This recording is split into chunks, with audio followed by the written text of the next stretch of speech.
kandi bose ubirevye ba Double J ba Bface Kiriku Dramati D1 bose n'abantu bari ku mahiti bariko barakora cyane banatasha umva harimo n'amayandi mariste nkabandanya ha ama live bazorimba live ari abantu benshi batari bwabone lino jaririmba live canke imoni ariko ico gihe bizoba bihari.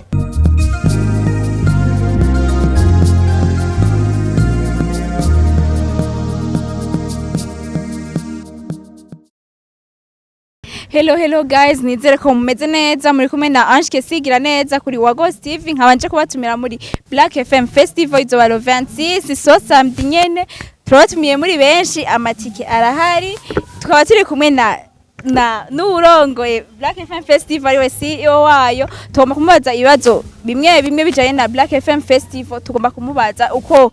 bitegekanijwe uko aho imyiteguro yoba igeze turakwakiriye. Murakoze kubatanzi ku mazina ni Jojotown anisiyo wa Black FM hanyuma turi ngaha kugira ngo turebe ukuntu ibintu biko biragenda so imyiteguro imeze neza urabona yuko hari inyuma hahiye bakora hatwika so ni kuri 26 tuzaturiye test Kamenge ibiciro nibikenye n'ibihumbi 5 regular kwinjira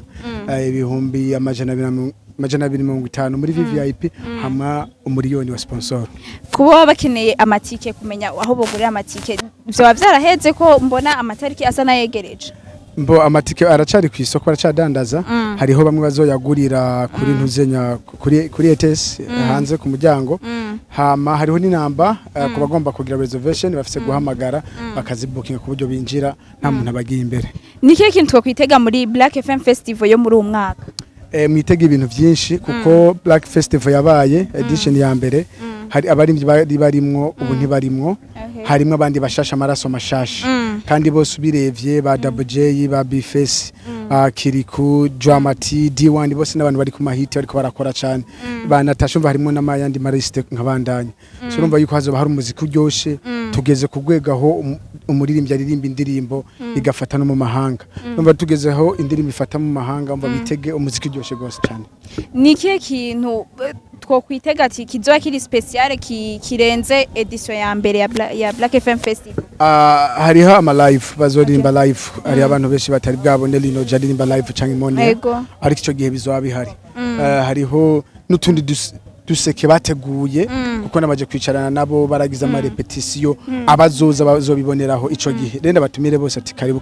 nibaze bacikwa. Black FM Festival ikaba izotangura isaha zingahe ihere isaha zingahe? Black Festival izotangura isahindwi no tuzoba dutanguye kugurura umuryango mba amasaha yo kurangiza sino yavuga kuko hazoba hahiye umuntu ntamenya amasaha nabo bataha mu gitondo nta cyane gahunda no kuharara n'ubuhe buseke mwaduteguriye bushasha basinka ku bantu bazoba baje batazoba baje n'ikihe kintu mwobabwira bazoba bahomvye?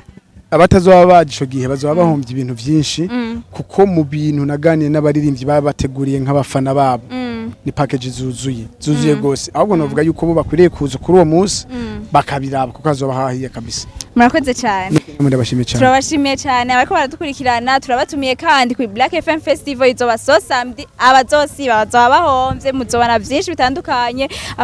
abaririmbyi benshi bazokora ama live byo mutari mumenyereye muri Black FM Festival iherutse turabatumiye cyane amatike akaba akiriko aragurishwa abayakeneye no ku munsi nyene wa Black FM Festival bazoyasanga